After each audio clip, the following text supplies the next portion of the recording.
Hello everyone, and well, today I'm doing a video I wish I did not really have to do. On the 30th of December 2023, we lost a fantastic racing driver, team owner, and all-around great guy, Gil De Ferran. So it's with a tear in my eye and a heavy soul I'm making this, not to be morose, but to celebrate the life of a great man. First, let me start off with my history with De Ferran. In 2000, I joined Team Penske, working down at their factory in Upton, just outside Poole in Dorset.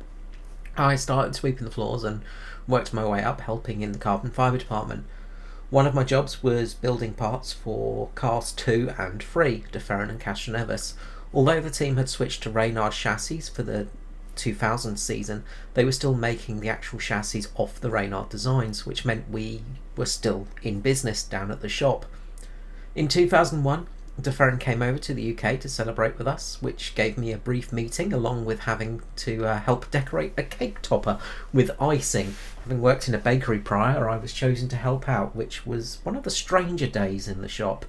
Anyway, it was a real pleasure to have been part of the team with the man and to have been able to get him the championship in 2000 and 2001. Not that I did much, but it's still a source of great pride for me. So let us start off with a little history of the man. Born in Paris in 1967, he would soon be back to his home of Brazil, growing up around São Paulo. He would study mechanical engineering at the Meao Engineering College, there juggling his racing career with his studies. In 1982, he would start off in go-karts, and in 1983 would capture the Class B championship, placing second in the 1984 100cc Class A season. 1985 would move to cars, starting in Formula Ford, the 1600cc Brazilian Championship. He would taste victory for the first time in 86, and in 1987 would take out the championship with 7 race victories. 1988, De Ferran decided to look at driving full-time, and in doing so moved to the UK, started to compete in the British Formula Ford Championship. In 1989, he would win in just the second round at Alton Park and take out 3 more wins that season at Castlecombe, Snetterton and Silverstone, earning him third in the championship. 1990 saw him moving into Formula Vauxhall Lotus Championship with Paul Stewart Racing and teaming up with one David Coulthard. He scored victories at Alton Park and Silverstone, coming home at second in the championship, along with a third place in the European Opel Series. 1991 would see the jump up to F3 with Edenbridge Racing. The Brazilian invasion was on, with De Ferran and Rubens Barrichello being rather dominant on the grid that season. Only Ricard Rodel managed to stop the two from having a clean sweep of pole positions. In the championship, it was tight battle between the two Brazilians and David Coulthard. De Ferran managed 3 wins and came home third in the championship. 1992 would be a different story, however, with De Ferran dominant. He took out 7 wins and 7 podiums, taking 102 points and the championship, nearly double that of his closest rival. 1993 would see him on the world stage in the FIA Formula 3000 Championship, once more in Paul Stewart Racing, battling with Formula 1 race winner David Coulthard and Olivier Panis. Gilles would take just 1 win at Silverstone, followed by 2 second places at Nürburgring and Spa-Francorchamps. His championship could have gone a little better if not for, well, a spat of reliability issues, causing him 5 DNFs for the season, meaning he was 5th in the championship. This was enough, though, to get him a test session for the Footwork Hart F1 team. Unfortunately, a head injury cost him a real chance to show what he could do. He was walking between 2 trucks and ended up braining himself on an open door, splitting his head open and needing to get some stitches and ending his day of testing. Unfortunately, Jos Verstappen was there, famous father, of course, of Max Verstappen, and Jos did some rather quick times and made it so De Ferran really didn't have an opportunity. Now, Jos Verstappen, I mean, I'm sure he's famous for being an F1 driver or something, but I'm sure he's more famous nowadays for being Max's dad. During his time in Europe, and working with Paul Stewart Racing Team, he had met a young lady. who also worked for the team, and in December of 1993 would marry Angela. All in all, his time in Europe was worthy, you have to say. 1994 would see another year in Formula 3000, with wins at Pau and a Progresso, but again reliability hampered his championship, with 3 retirements netting him 3rd in the championship, with the win going to the talented Jean-Christophe Bouillon. His speed was in no doubt, and in 1995 he would be heading back to America, racing in the IndyCar kart series for Jim Hall and the Hall VDS racing team. 1995 would see De Ferran have a solid first few months in IndyCar, battling with Christian Fittipaldi for the Rookie of the Year title. The battle was close as the season came down to the final 2 races. Gil would help his case with a strong 2nd place in Vancouver, and then secured the Jim Truman Rookie Trophy with an excellent victory at Laguna Seca that year. With the win and a fantastic pole position in Cleveland, De Ferran was hot property for 1996. 1996 would roll along, and Gil would score a 2nd place in Miami for the first race of the season. Later in the year at Detroit, a 3rd. Next time out in Portland, a 2nd. The hot streak was fully on. Next time in Cleveland, De Ferran would prove that he was very much on pace. He'd taken his first pole position in Cleveland the year prior. This time, though, he took the victory. This would be enough for 6th place in the championship at the end of the season.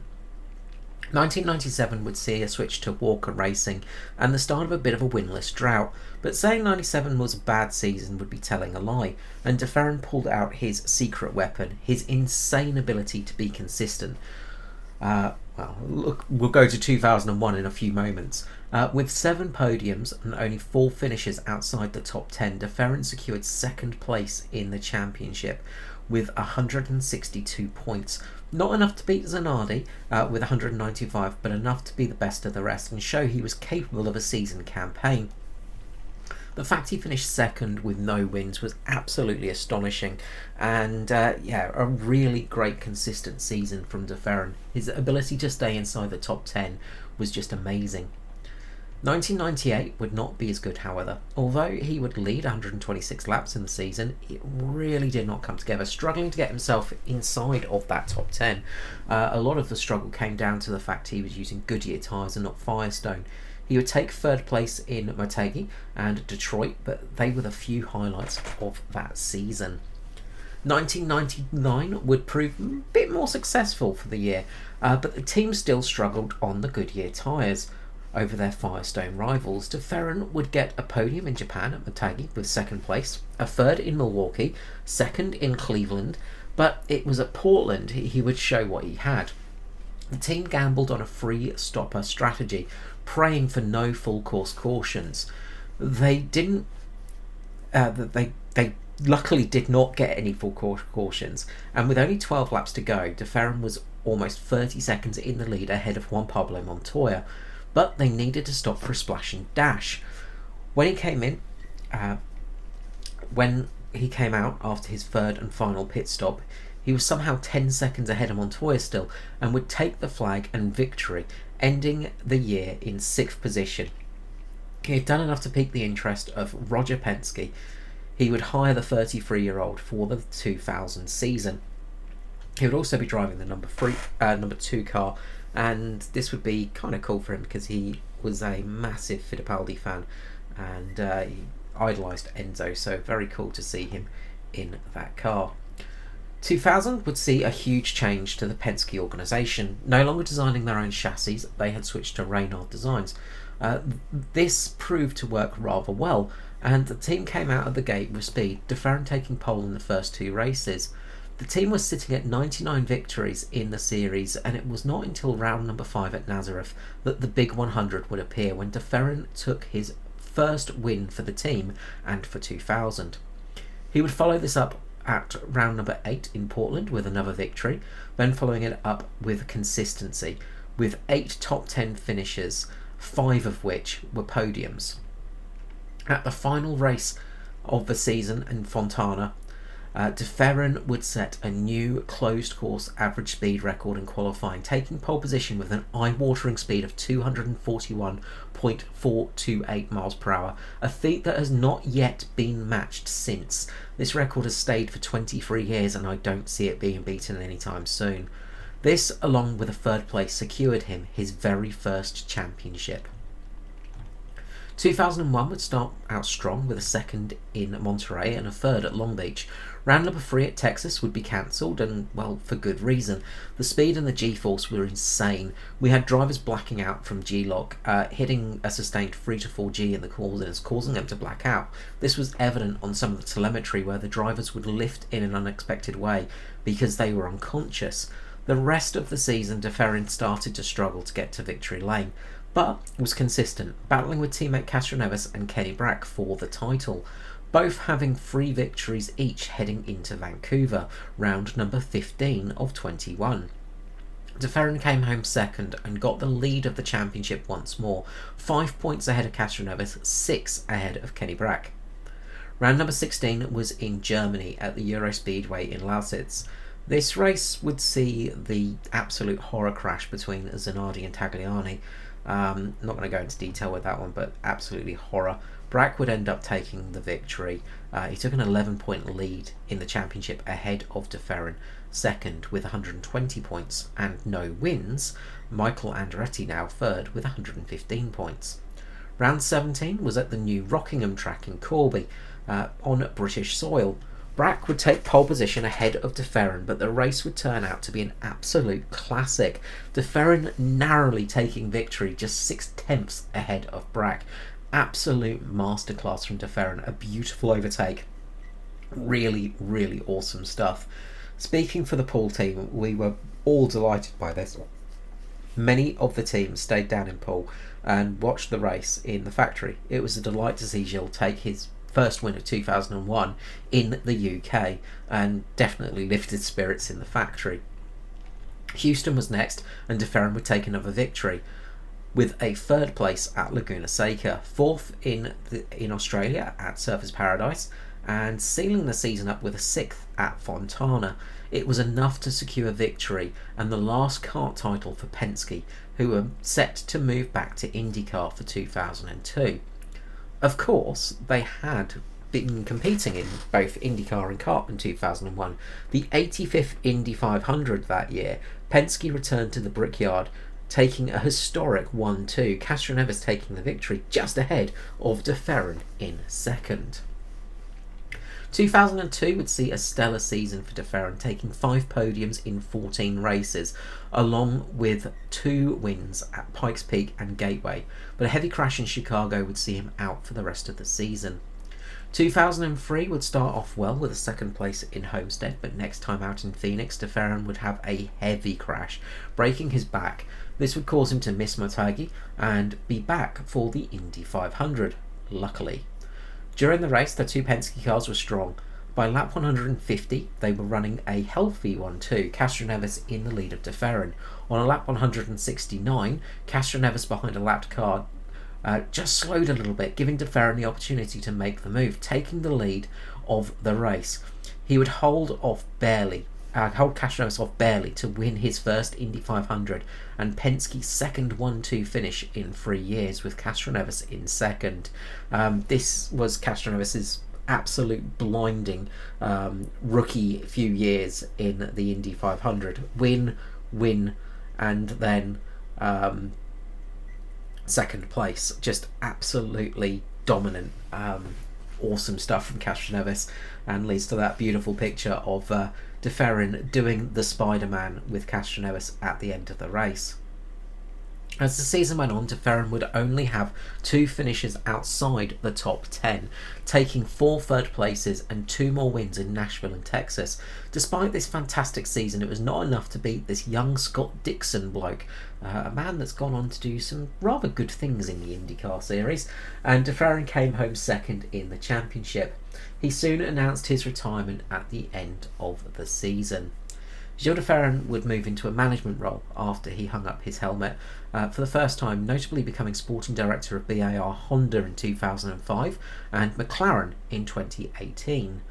His racing days were not fully over, however, as in 2008 he would start his own team in the American Le Mans Series with Acura. Showing he'd lost no speed, partnering with Simon Pagenaud, the team would score 3 podiums in the LMP2 class.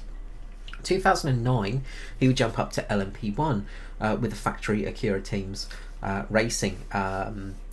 The pair would take 5 victories, 2 podiums, sealing themselves second in the championship. But at the end of 2009, De Ferran hung up his helmet for good. He would move into IndyCar with Penske's son, De Ferran Dragon Force Racing, I think it was.